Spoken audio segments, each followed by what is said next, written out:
unboxing is, I think it's 4 picture books from Simon and Schuster. Okay, so let's get going. The first is The Clown Said No. Here's the clown. It is by Mischa, Damjan, and Torben Kuhlmann. Oh, I love the end papers. These are like circus posters.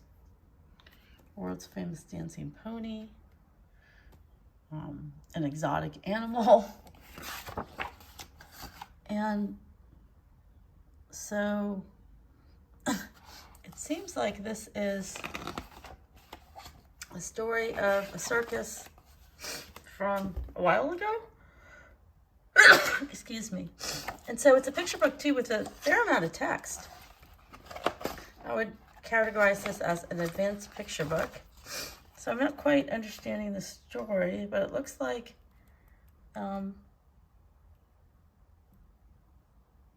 everyone's helping out for this clown to give his own, maybe he takes over his circus and gives his own performance. Okay, let's see. Oh, okay, the author escaped from Germany and went to Switzerland, and there might be more in the foreword. So this book, it looks like it was from 1961. So these might be books that the publisher is bringing back that were popular. So 25th anniversary of the company, of this publication company, NorthSouth, actually. The parent company of NorthSouth Books. Oh, okay. So it is a new anniversary edition of this older story. Clown Said No. I'm not sure what the clown said no to. I think he said no to playing the fool. And instead he wants to tell stories. Oh, all right. You know, these books all do have sort of a classic feel to them, like from the illustrations. Like they don't seem like, they do feel like they came from, you know, several decades ago. They're more old-fashioned. So this is, well, actually, no, this Bear series, actually, by Hans de Beer. That, I feel like they've had this Polar Bear series for a really long time. Okay, and this is Short Stories of Long Nights. Oh, from the creators of Little Polar Bear. Okay, so that's right. So I've seen a bunch of these, but I haven't seen a brown bear. So this is sort of either the brown bear or the polar bear are going to meet, or it's just sort of like a companion book. And this is stories. Oh, so usually the little polar bear goes on its own Little Polar Bear Cub adventures. But these are short stories that look like they're told in rhyme. They're told in poetry. I think they're rhyming, or some could be in free verse as well.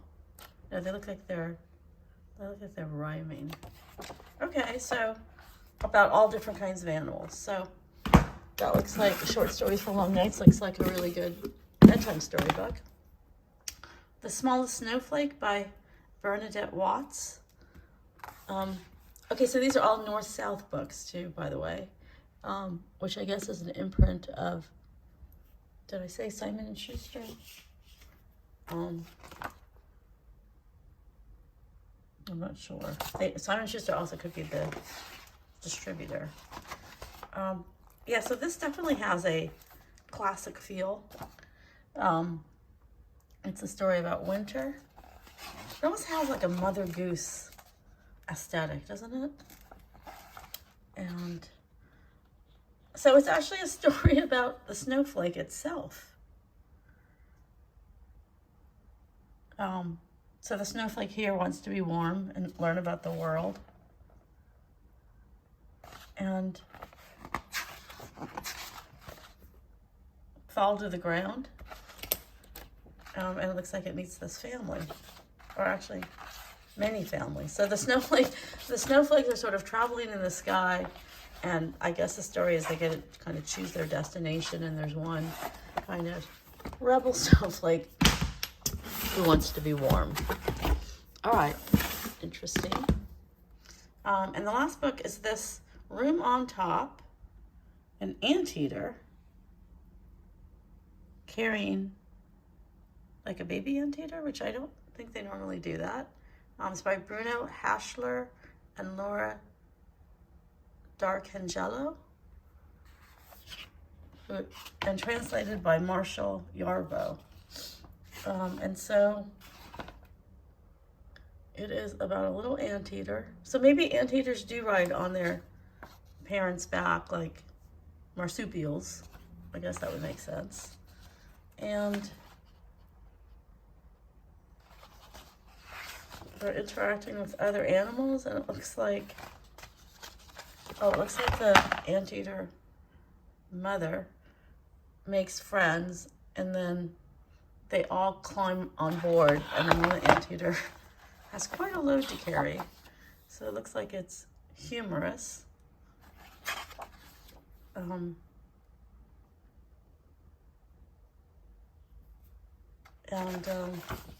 Yeah, story of friendship, I guess. Friendship and falling. All right, well, thank you to NorthSouth Books. Looks like a collection of books they brought back from the past, and also a new version of a popular series.